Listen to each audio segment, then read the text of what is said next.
사장에 나타난 말씀은 여자 사사 드보라에 대한 이야기입니다. 드보라 그러면 꿀벌 이렇게 이름하는 이름을 가진 그런 뜻입니다. 오늘 드보라에 대한 이야기는 성경에 나타나는 많은 여인들 가운데 특별히 여자 사사로서 등장을 했었던 한 여인 사사 드보라에 대한 그러한 이야기입니다. 그래서 이스라엘 백성들이 가나안 왕 야빈에게 오랫동안 괴로움을 당하고 있을 때 하나님께서 드보라를 통해서 그들을 건져내시는 이유를 성경은 이스라엘이 여호와께 부르짖었다. 이렇게 하나님 앞에 부르짖기 시작하니까 하나님께서 이스라엘을 구원하셔야 되겠다 작정을 하고 하나님이 드보라에게 말씀하시죠. 그러니까 드보라가 여기 성경 본문에 나타난 말씀을 보니까 아비노함의 아들 바락 이렇게 아비노함의 아들 바락이라고는 장군에게 이야기합니다. 너 가서 시스라와 싸워라. 하나님께서 그들을 우리 손에 붙여주셨다. 하나님이 그를 내 손에 넘겨주셨다. 그러니까 가서 싸워라. 그랬더니 바락이 이야기하기를 내가 당신과 함께 가면 가지만 그렇지 않으면 가지 않겠습니다. 이렇게 이야기합니다. 그러니까 드보라가 이야기하기를 그럼 내가 너와 함께 하겠다. 대신에 네가 이번 전쟁으로는 영광을 얻지 못할 거다. 하나님께서 시스라를 한 여인에게 붙이실 것이다. 한 여인의 손에 파셨다. 이렇게 성경은 표현합니다. 그래서 성경에 나타나는 말씀을 보면 여호와께서 시스라를 여인의 손에 파실 것임이니라. 이렇게 네가 그 시스라를 죽이지 못할 거다. 여자가 그 시스라를 죽이고 영광은 그 여자에게로 돌아갈 거다. 이렇게 말하는 거죠. 그래서 마침내 전쟁을 하러 나갔는데 이 시스라가 전차가 900대나 되었는데 이 전차가 지능텅이에 빠지게 됩니다. 이 지능텅이에 빠져서 혼란할 때에 결국엔 그들의 병사들이 죽고 시스라가 도망을 가다가 성경에 나타나는 말씀이 이제 호밥의 자손 이렇게 이야기하면서 호밥에 대한 이야기가 나와요.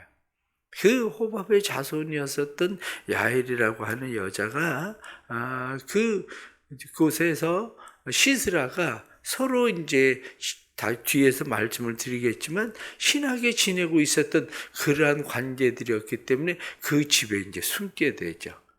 그런데 우유를 마시고 잠을 잘 때 이 관자놀이에다가 말뚝을 박아서 죽였다.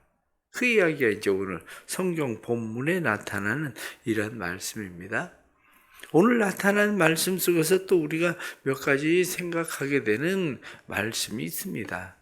그 중에 1절에 나타나는 말씀을 보면 에훗이 죽으니 이스라엘 자손이 또 여호와의 목전에서 악을 행하며 여기 말씀에 또 여호와의 목전에서 악을 행했다.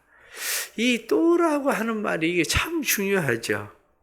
왜 이 또라고 하는 말이 중요하냐면 이스라엘 백성들이 앞으로 계속 이 340년 거의 400년 동안이나 이 사사기의 시대 가운데 이스라엘 백성들이 반복적으로 행하는 것이 뭐냐면 여호와의 앞에서 악을 행했다. 이거거든요. 신앙생활을 우리가 뭐라고 생각을 하십니까? 신앙생활? 그러면 신앙생활은 우리가 하나님을 잘 섬기는 거 이게 신앙생활이다. 이렇게 이야기할 수 있습니다. 그러나 신앙생활을 다른 면으로 우리가 생각을 하면 신앙생활은 악순환의 고리끈기예요. 또라고 말씀하고 있는 것처럼 우리의 반복되어지는 우리의 삶의 악순환이 있거든요. 반복되어지는 삶의 악순환의 이 고리를 어떻게 끊을 것인가? 바로 이 문제입니다. 우리가 사람을 보면 의사들을 이야기합니다. 뭐라고 이야기하느냐면 유전적으로 영향을 미치는 것은 20%에서 30%. 그건 어쩔 수 없다는 거예요. 그 유전적으로 그렇게 돼 있는 사람은 유전적으로 20%에서 30%의 영향을 받을 수밖에 없다는 거예요. 그러나 나머지는 습관의 영향을 받는다는 거죠. 70%에서 80%는 그 사람이 어떤 습관을 가지고 있느냐에 따라서 달라진다는 거예요. 유전적으로 부모가 치아가 약한 사람들 있습니다. 그 유전적으로 영향을 받을 수밖에 없어요. 그런데 습관을 어떻게 양치질하는 습관을 들이고 양치질을 어떻게 하느냐, 치아 관리를 어떻게 하느냐에 따라서 70% 80%는 달라진다는 거야. 신앙생활도 우리 부모가 신앙생활을 어떻게 했느냐 중요합니다. 그러나 그것은 20% 30% 영향 줄 거예요. 내가 하나님 앞에 나를 어떻게 길들이느냐, 어떻게 훈련시키느냐, 어떻게 습관을 들이느냐, 거룩한 습관을 어떻게 길들여서 우리가 이 악순환의 고리를 끊어낼 수 있을까? 바로 이 문제라고요. 이 한 번 연결되어 있는 것이 끊어지는 일이 쉽지 않습니다. 인터넷에 기사를 보니까 공복에 커피를 마시면 당이 올라간다고 나오더라고요. 그래서 제가 실험을 해봤어요. 저는 아침에 새벽에 제가 4시에 나오면 무조건 커피 한 잔부터 시작을 하거든요. 커피 한 잔 하고 그리고 시작을 하는데 마셔보니까 30%에서 50이 올라갑니다. 당이. 거의가 딱 30에서 50이 당이 딱 올라가요. 그래서 안 되겠다. 이게 공복에 커피 마시지 말아야 되겠다. 커피를 마시지 않으려고 애는 써요. 대신 문제가 완전 비몽사몽입니다. 아침에 새벽에 와가지고 커피를 마셔야 정신이 맑아지는데 지금도 아침에 와가지고 새벽에 와서 계속 비몽사몽이에요. 비몽사몽. 왜? 이게 습관이라는 거야. 습관. 마찬가지예요. 영적인 습관. 그것도 길들이기입니다. 그 길들이기 습관을 한마디로 지금도 제가 조금 아까도 생각한 게 빨리 가서 커피 한 잔을 마셔야지. 왜? 안 마시면 어느 때는 오전 내내 비몽사몽입니다.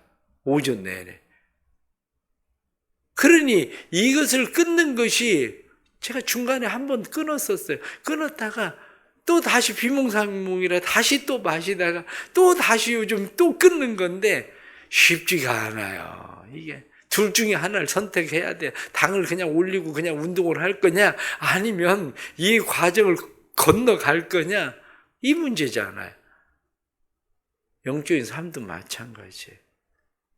또 이스라엘 백성들이 300년 넘는 동안 그 악순환의 고리를 끊어내지 못하고 계속 그 일을 반복하고 반복하는 그 일처럼 우리도 역시 마찬가지예요. 그 일이. 그런데 이러한 악순환의 고리들이 우리에게 계속 되어질 때에 또 하나 기억해야 되는 게 있습니다. 그게 뭐냐? 그거는 영적 싸움을 이해하지 못하면 신앙생활은 안 된다는 거죠. 이스라엘 백성들이 단순히 생각을 할 때에 우리가 힘이 없어지니까 지금 또다시 가나안의 시스라가 우리를 힘들고 어렵게 한다. 이렇게 생각할지 모르지만 그 문제가 아니거든요. 왜? 성경은 반복적으로 우리에게 말씀하고 있는 것이 여호와의 목전에서 악을 행했기 때문에 하나님께서 그렇게 하셨다. 시스라를 멸할 수 있었던 것은 여호와께서 그들을 파셨기 때문에 시스라가 멸망을 당했다. 이 반복이거든요. 그 이유는 이스라엘 백성들이 여호와께 부르짖었기 때문에 구원을 받았다. 이것이 눈에 보여지는 상황이나 환경의 문제가 아니라 하나님과의 관계 속에서 영적인 문제라고 하는 것을 인식하지 못하면 이스라엘 백성들은 계속 그렇게 지금 살고 있는 거예요. 우리도 역시 마찬가지입니다. 신앙생활이 영적 싸움이라는 것을 이해하지 못하면 도덕적 수준을 벗어나지 못합니다. 내가 지금 신앙생활을 하고 있는 이것이 영적 싸움이라는 인식을 할 때야 도덕적 수준을 벗어나는 영적인 진짜 싸움이 되는 거지. 도덕적 수준을 벗어나지 못하면 신앙생활은 항상 우리의 의지나 우리의 노력을 가지고만 신앙생활을 할 수밖에 없습니다. 내가 군사력을 키우자. 그래서 우리도 더 강하게 훈련하고 연습하고 그래가지고 시설하고 900대나 된다니까 우리도 전차가 900대는 안 돼도 500대는 돼야지. 500대를 가지고 싸우자. 500대를 만들자. 이러한 인간적인 노력, 인간적인 방법을 동원해서 내 노력이나 열심이나 결단이나 그것을 가지고 신앙생활을 할 수밖에 없다. 그 얘기예요. 우리가 왜 신앙생활하면서 계속 무너지는지를 사람들이 잘 모르는 거예요. 영적 싸움이라는 생각을 안 하니까 그래 새벽에 정신 차리고 새벽 기도에 좀 나가보자. 얼마나 나오는데요. 예를 들어서 권세 헌신 예배를 드리니까 새벽에 나와서 기도하자. 일주일 나오죠. 그러면 일주일 나오면 다음 주부터 나올 것 같습니까? 우리가 20일 특세 안 해봤습니까? 40일 특세를 안 해봤습니까? 우리의 의지나 노력이나 열심 가지고 20일, 40일은 나오죠. 그런데 그렇다고 해서 그 사람이 새벽지기가 됩니까? 될 수가 없는 거예요. 그게 왜 될 수가 없느냐면 영적 싸움이라는 의식을 갖지 못하면 그 싸움은 항상 실패하게 돼 있어요. 조금 넘어가다가 되는 듯 하다가 또 실패하고 되는 듯 하다가 실패하고 그럴 수밖에 없는 거예요. 이게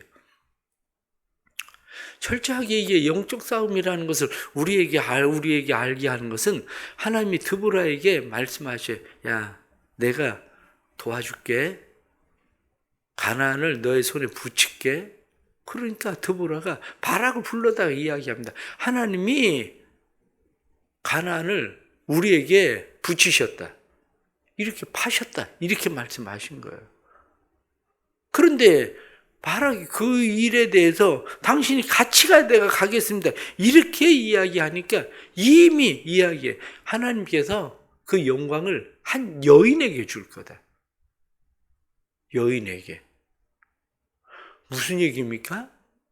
바락이 가서 전쟁을 잘해서 이기는 겁니까? 절대 아니거든요. 시스라가 죽는 것이 바락이 칼싸움을 잘해가지고 죽이는 겁니까? 아니거든요. 하나님은 내가 넘기면 그냥 여자의 손에도 죽는 거야. 이렇게 얘기하시는 거거든요. 이게. 오늘 성경에 나타난 11절 말씀에 모세의 장인 호밥 이렇게 나옵니다. 모세의 장인이 호밥이라는 이름을 가졌죠. 근데 이 호밥은 원래 이제 본명이에요, 본명. 우리는 이제 출애굽기에서 모세의 장인에 대해서 이드로 이렇게 이렇게 이야기하죠. 이드로. 그리고 또 하나는 루엘 이렇게 이야기합니다. 이드로, 루엘, 호밥 이게 다 그 이름이에요.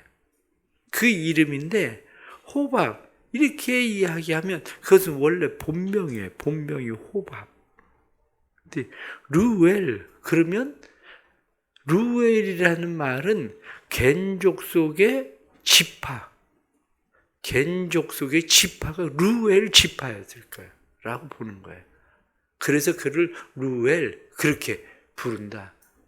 이드로 그러면 이드로는 그의 존형이에요.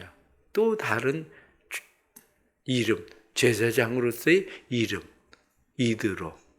그러니까 이름이 여러 개의 이름들을 이렇게 가지고 있는 거죠.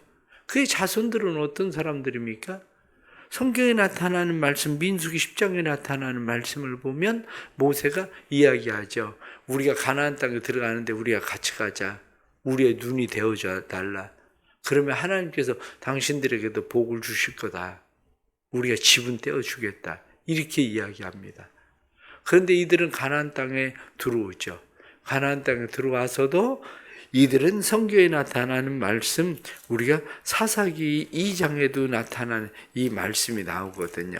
사사기 2장에 나타나는 말씀을 사사기 1장 16절 말씀 보면 모세의 장인은 겐 사람이라 그의 자손이 유다 자손과 함께 종려나무 성읍에서 올라와서 아란 남방의 유다 황무지에 이르러 그 백성 중에 거주하니라. 이 사람들이 왔는데 이들은 황무지에 거주해. 나중에 성경의 예레미야에 나타나는 말씀을 보면 예레미야가 레갑 족속에 대해서 이야기할 때 레갑 족속이 누구냐면 이 사람들이에요. 이 후손들이에요. 우리의 조상이 우리에게 집에 거주하지 말라고 그랬다. 그리고 포도주 마시지 말라고 그랬다. 그래서 우리는 계속해서 그때부터 예레미야 시대까지 포도주도 마시지 않고 생활을 해요. 이 사람들이. 그렇습니다. 신앙은 영적 싸움이에요. 영적 싸움이라는 인식을 가지고 신앙생활을 어떻게 하면 악순환의 고리를 끊을 수 있을까? 그 문제예요. 내가 열심히 노력하고 내가 무엇을 막 해야 되는 것이 아니라 한 여자, 지금 헤벨의 아내 야엘에 의해서 시스라가 관자놀이에 말뚝이 박혀서 죽음을 당하는 것처럼 예수 이름 앞에 우리의 영적 악순환의 고리는 끊어지는 거지 내 힘이나 노력이나 의지나 열심 가지고 되는 게 아닙니다. 그것을 이해하지 못하니까 우리의 노력이나 열심 가지고 무엇을 해보려고 많이 하지만 영적 싸움은 가장 첫째가 예수 이름의 권세의 영적 싸움은 그 이름 앞에 모든 것이 굴복되게 되어 있다는 믿음을 가지고 싸워야 되는 싸움이에요. 바락이 그 싸움을 이해하지 못했기 때문에 바락이 당신이 같이 가야 된다 이렇게 이야기하고 하나님의 말씀을 신뢰하지 못한 거예요. 우리가 살아가면서 영적 싸움 의식을 가지고 악순환의 고리를 잘 끌어내기를 바랍니다. 그래야 우리의 삶 속에 하나님의 영광이 머물고 우리가 하나님의 영광이 되는 그의 찬송이 되는 삶, 그의 명예가 걸려있는 삶을 살 수 있게 된다는 것을 깨닫고 우리의 삶 속에 이 하나님의 은혜가 일어나기를 간절히 바랍니다. 기도하겠습니다. 하나님 아버지, 또 이렇게 은혜 주셔서 감사합니다. 새벽에 저희들 주님 앞에 나와서 기도합니다. 특별히 또 내일 우리 사랑하는 자녀들, 시험을 치르는 자녀들이 많이 있습니다. 여러 명의 자녀들이 내일 또 시험을 치르게 되는데 주님 도와주시옵소서. 또 사랑하는 자녀들을 위해서 기도하는 부모의 기도도 들어주옵소서. 우리의 전쟁의 승리는 우리의 노력이나 열심만 가지고 되는 것이 아니라 영적 싸움에 있음을 저희들이 깨닫습니다. 하나님이 붙이시면, 하나님이 파시면 된다고 성경이 우리에게 말씀하는 것을 우리가 봅니다. 사랑하는 자녀들에게 은혜 베풀어 주셔서 이들에게 지혜를 주시고 명철을 주시고 뿐만 아니라 담대함을 주옵소서. 야엘과 같이 담대함을 주셔서 내일 시험을 치를 때 하나님 마음의 평안함 주시고 담대함 주셔서 시험을 잘 치룰 수 있도록 은혜 베풀어 주옵소서. 그래서 내 힘이 아니라 하나님의 은혜가 나를 붙드셨고 하나님이 나를 도우셨음을 고백할 수 있는 기회들이 되도록 도와주옵소서. 그것이 내 용기가 아니라 하나님께서 주시는 지혜와 용기였음을 깨닫게 하시는 은혜 주셔서 사랑하는 자녀들이 하나님의 손에 아름답게 잘 사용되어질 수 있는 자녀들 될 수 있도록 복을 내려 주옵소서. 그래서 우리의 자녀들이 하나님 앞에서 시간이나 그리고 물질이나 이러한 모든 것들이 하나님 앞에 쓰여지게 되는 그러한 은혜의 축복이 삶 속에 나타나도록 성령 하나님 역사하여 주옵소서. 사랑하는 교회도 축복하시고 교회 주께서 은혜 베푸셔서 또 이번 주일은 권사의 헌신 예배인데 우리 권사님들에게 은혜 주시고 기도의 사람들 되고 영적 싸움을 잘 싸울 수 있는 사람들 되게 하셔서 드보라와 같은 하나님의 믿음의 사람, 또한 헤벨과 같은 믿음의 사람들이 될 수 있도록 주님 은혜를 베풀어 주시옵소서. 사랑하는 성도들의 가정마다 주의 은혜로 축복하시되 우리 권사님들 통해서 가정의 그리스도의 평화가 넘치게 해주시고 그리고 가정 등의 믿음의 자녀들 하나님 붙들어 주시고 그들의 삶 속에 하나님의 은혜 안에 온전히 거하는 삶이 되도록 복을 내려 주옵소서. 오늘도 또 새벽에 믿음 가지고 기도할 때 새벽에 우리를 도우시리라 약속하셨고 새벽에 우리를 축복하시는 그 하나님을 경험하고 만나게 해 주옵소서. 1,000번째 헌금 드립니다. 믿음으로 드리는 손길에 은혜 주시고 삶 속에 믿음의 역사 온전히 일어나서 이 믿음의 기도대로 이루어지게 하시는 복을 내려 주옵소서. 예수님의 이름 받들어 기도드리옵나이다. 아멘.